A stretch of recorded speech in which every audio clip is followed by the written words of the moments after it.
right, this is the review quiz for New Testament Survey, the final quiz. Hope you'll take time to study really hard for this quiz. Let me start by telling you what kind of quiz it is, and then we'll go over some of the particulars of it. The first page will be a matching page, and it is going to simply be matching the different themes of some of the different New Testament books that we covered with the book itself. And so if you can imagine, Acts through Titus on one side, all right, and then the themes on the other, that's what it looks like, all right? On the back page, there is a bunch of multiple choice questions as well.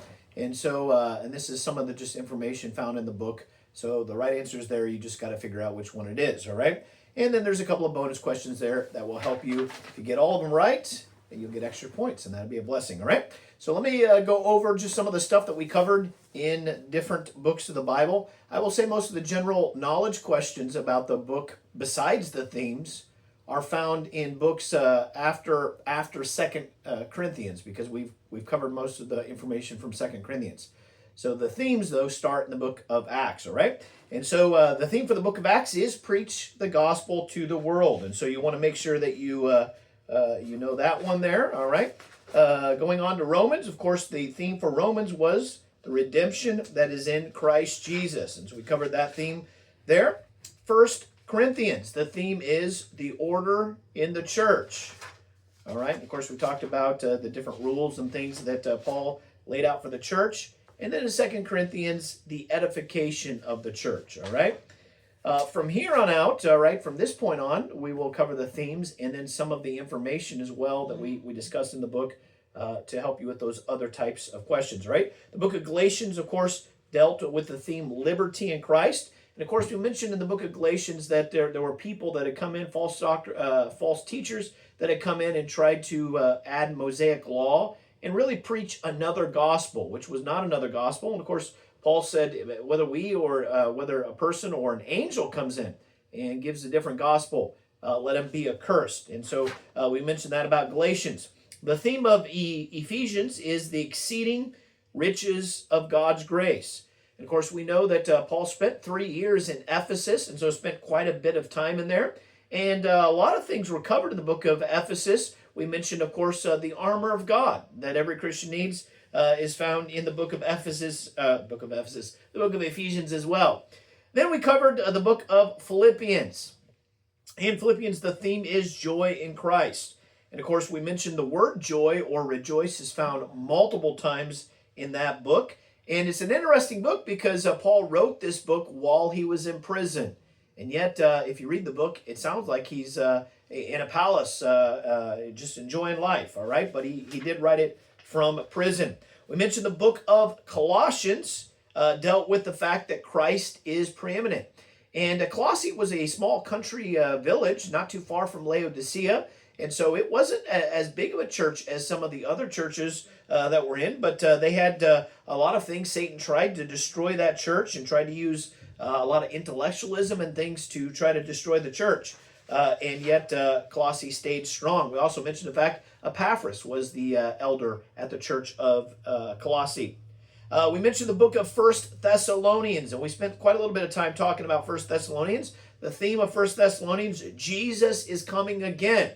And don't get that confused with the theme of Second Thessalonians, which deals with the second coming. Of course, in First Thessalonians, we have the hope of the rapture is found in First Thessalonians. It is considered to be Paul's earliest epistle. And of course, it's interesting that Paul dealt with end-time stuff because that church was founded in a very short period of time, within 3 weeks. And then the Jews instituted a riot, which caused Paul to have to leave. And yet the church in Thessalonica was founded and given that hope of the rapture. In 2 Thessalonians, we already mentioned the theme is the second coming of Christ. And of course, Paul wrote this not too long after 1 Thessalonians because there were people that had crept into the church and really kind of scared the people, making them think that the rapture had already taken place. And of course, Paul laid out the fact that the rapture had not taken place yet.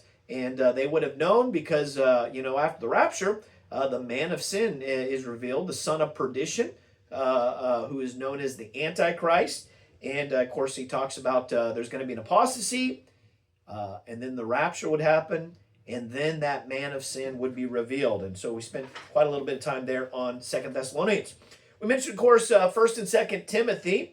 And, of course, Timothy was one of Paul's preacher boys. He was raised by his grandmother Lois and his mother Eunice, two godly ladies. The theme of 1st Timothy is the church and his ministry. And, of course, we mentioned in 1st Timothy is where we find our qualifications for a pastor and for a deacon, and a lot of just patterns for the ministry. The book of 2nd Timothy, the theme of that is steadfastness. And 2nd Timothy is considered to be the last book that Paul wrote. In fact, he says, I'm ready to be offered. The time of my departure is at hand. And so it was one of the very last books that Paul wrote. And then we've got the book of Titus. And the theme of Titus is soundness in Christ. And of course, Titus was one of Paul's converts. And he was kind of a tough guy. Paul sent him to the island of Crete to ordain elders and put the church in order there. And of course, Crete was a very difficult place. If you were called a Cretan, you were being called a liar. Paul said the Cretans are always liars, evil beasts, slow bellies, and they were an awful group of people. And yet some of them got saved. And Paul put Titus there in that tough spot to ordain elders and get people ready. Well, I think that is all that we have there for that. So hope you'll study very hard. And let's shore up that quiz column for our last section. Thank you.